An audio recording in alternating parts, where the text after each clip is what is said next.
Baik, terima kasih sejawat semuanya. Jadi ada tadi kan semuanya menjelaskan tentang atau membahas tentang apa yang disampaikan para hakim konstitusi.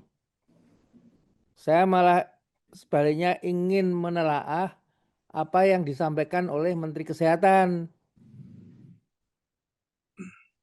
Jadi satu hal yang disampaikan Menteri Kesehatan dalam forum tadi menjawab pertanyaan hakim konstitusi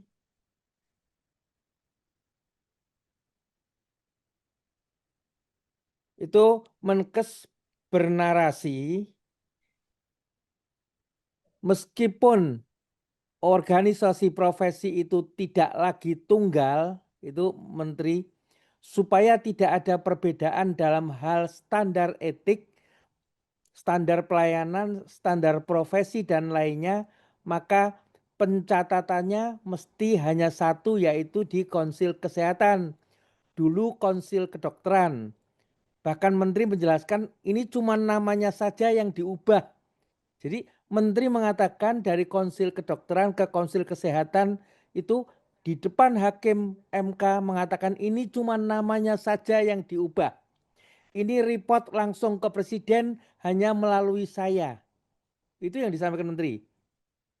Jadi kalau ini kita telaah ya bahwa di dalam Konsil Kedokteran yang berangkat dari Undang-Undang 29 2004 itu pada pasal 14 tentang keanggotaan disebutkan bahwa keanggotaan konsil ditetapkan oleh Presiden, diusulkan oleh Menteri Kesehatan berdasarkan usulan seluruh stakeholders, yaitu organisasi profesi dokter, dokter gigi, asosiasi institusi pendidikan dokter, dokter gigi, asosiasi rumah sakit pendidikan, ada wakil dari Kemenkes, wakil dari Kemendikti, dan dari lembaga konsumen juga ada di sana.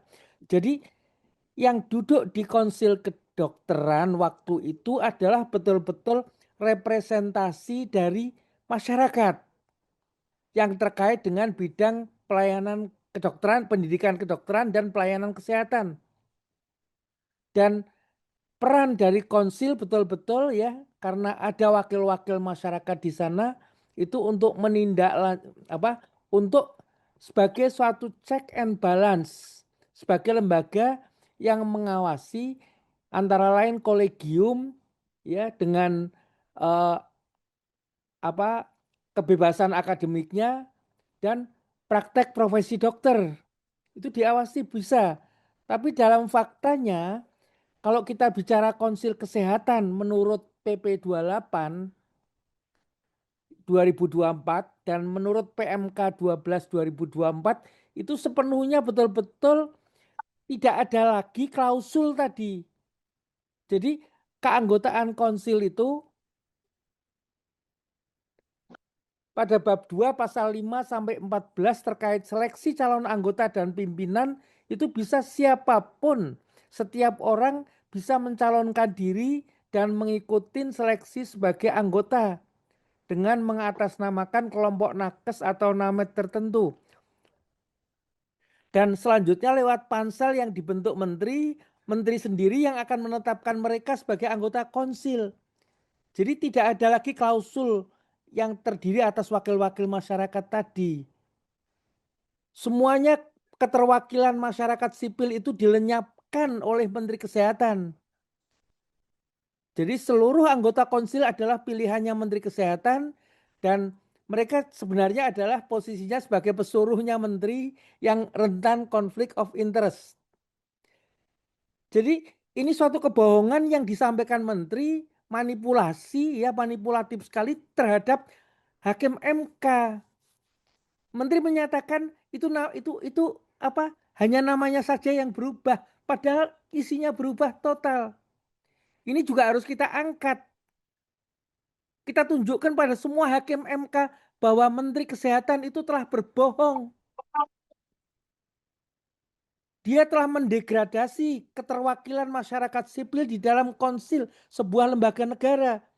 Ya secara filosofis kita melihat konsil itu bisa jadi lembaga negara di dalam negara demokrasi yang kedaulatan tertinggi itu di tangan rakyat. Di situ ada keterwakilan rakyat di dalam konsil kedokteran, dan keterwakilan ini dilenyapkan, dihilangkan oleh Menteri Kesehatan.